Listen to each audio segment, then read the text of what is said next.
여호수아 3장입니다. 앞서 가나안 땅에 들어가기 전 준비하는 과정에서 정탐꾼들을 보내 여리고성을 살펴보았습니다.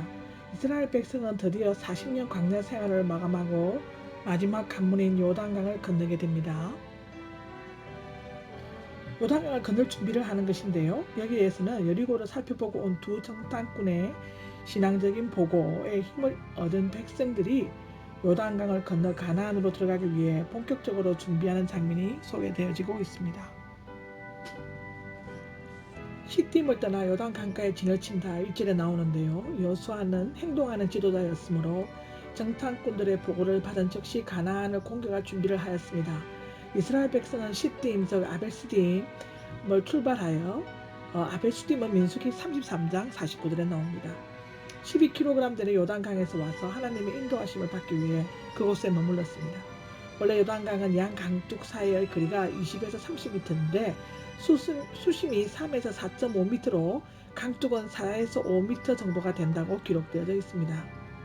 요단강은 사람의 일생에도 비유되는데 헤르몬 산에서 발원하여 갈릴리 바다에서 성숙하고 점차 요단강을 흐르다가 죽음의 바다에 이르기 때문이라고 기록되어져 있습니다.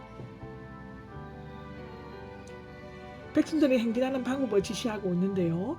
시딤에서 출발한 지 3일이 지난 니산월 정월 10일에 요단강을 건넜다라고 기록되어져 있습니다. 그들이 요단강을 바로 건너지 않고 3일 동안 강가에 머문 것은 서두르지 않고 다시금 하나님의 뜻을 기다리면서 철저히 준비하기 위함이었을 것입니다.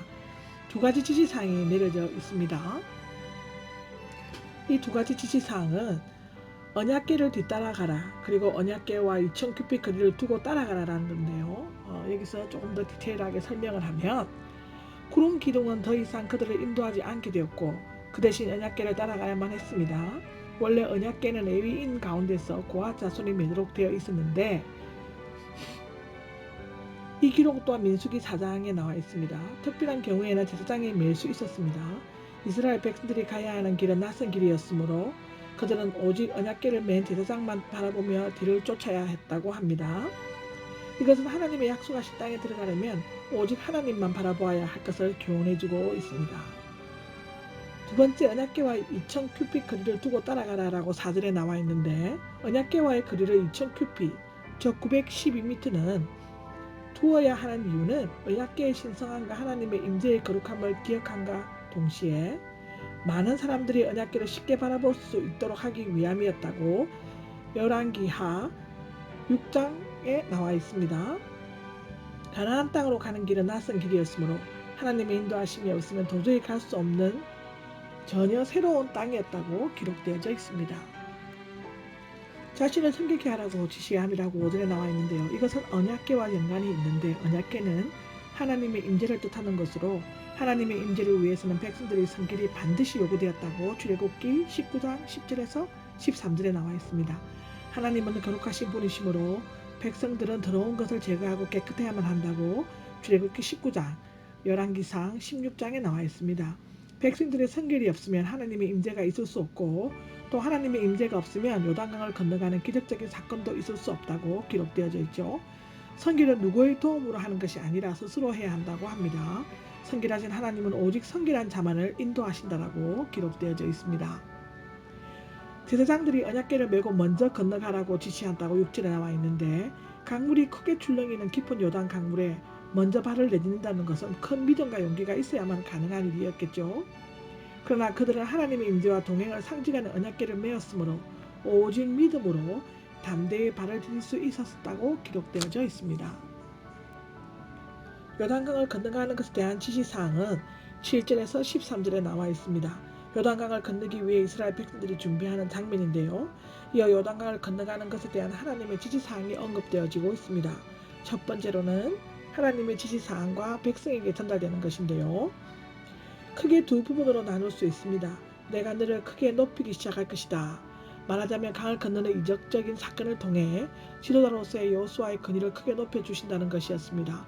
실제로 강을 건넌 후 백성들은 여호수아를 존경했고 그에게 하나님께서 함께 하심을 알게 되었습니다.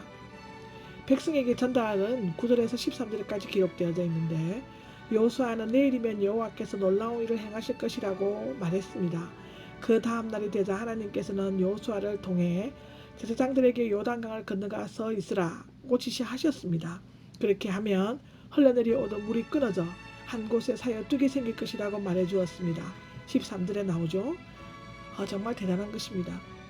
이것은 요단강을 건너는 것이 하나님의 주관적인 섭리하에 이덕적으로 일어날 것임을 보여주고 있습니다. 아멘.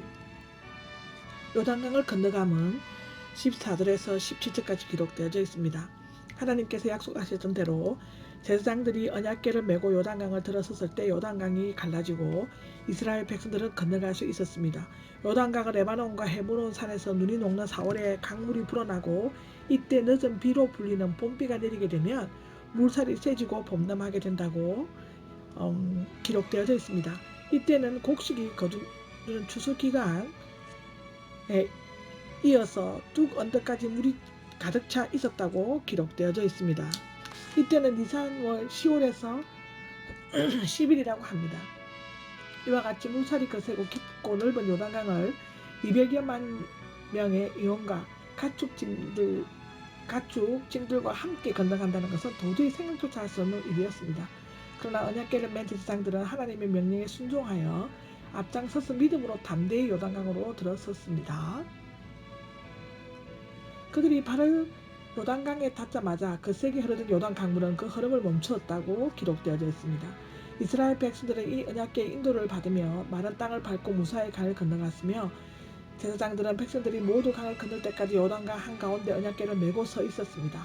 17절에 그렇게 기록되어져 있죠.